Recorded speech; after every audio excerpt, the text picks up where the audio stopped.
thought rather than writing an extended blog post on this, which nobody will probably read, I'd stick a quick 1-minute video in front of this montage that's coming up to explain why I put it up there and what it's doing.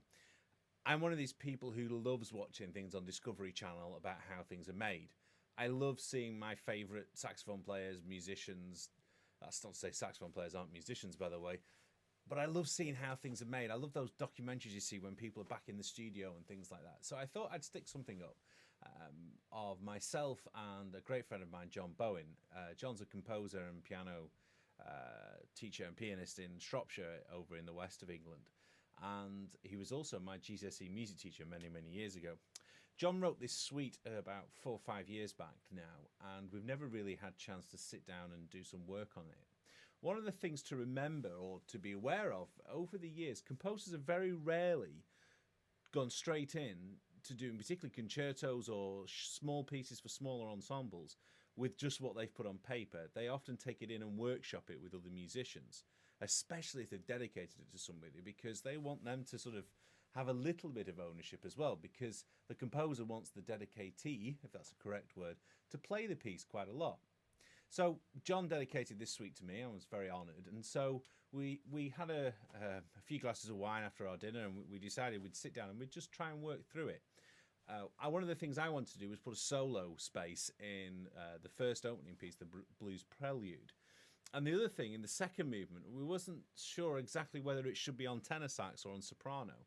I kind of part of me wanted it on soprano, but John's sort of very keen to put it on tenor. And I agree with him to a certain extent. I mean, a suite really ought to be on the same instrument. So, yeah, I just want you to just to observe it. At the end, one of the things I'm eternally grateful to John for is introducing me to Leonard Bernstein.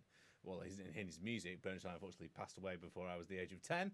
But it's been phenomenal to have had that experience as a teenager, listening to West Side Story and other associated Bernstein compositions. And I think that enriched me so much. And I'm always keen with my students to impress how important it is to listen and widen that palette of musicians. So I hope you enjoy the video. This video has now been 2 minutes, which is nearly half as much as the other video. Enjoy it. Comments are really welcome, and I'll try and put less text on the way.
That was D flat.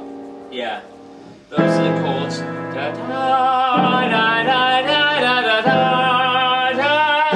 Okay, just play those chords and I'll just see what I've got there. So let's start with the B flat minor.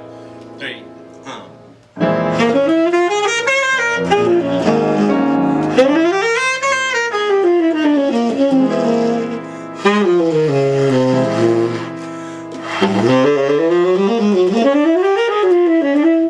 I wonder, yeah. And then it's the same. I mean, it's essentially just using that octatonic scale. Yeah.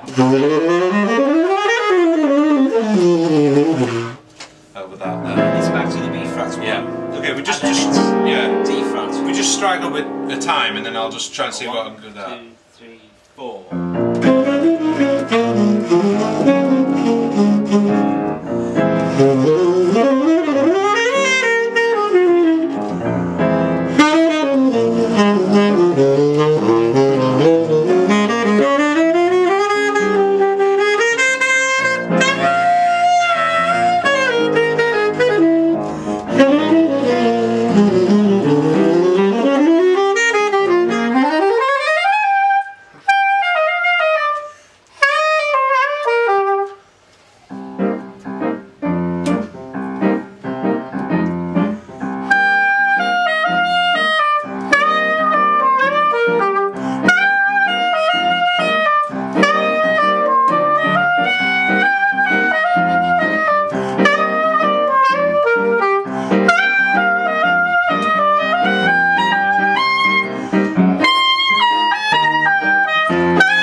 take it from 13, 1, 2, 3, 4, 5.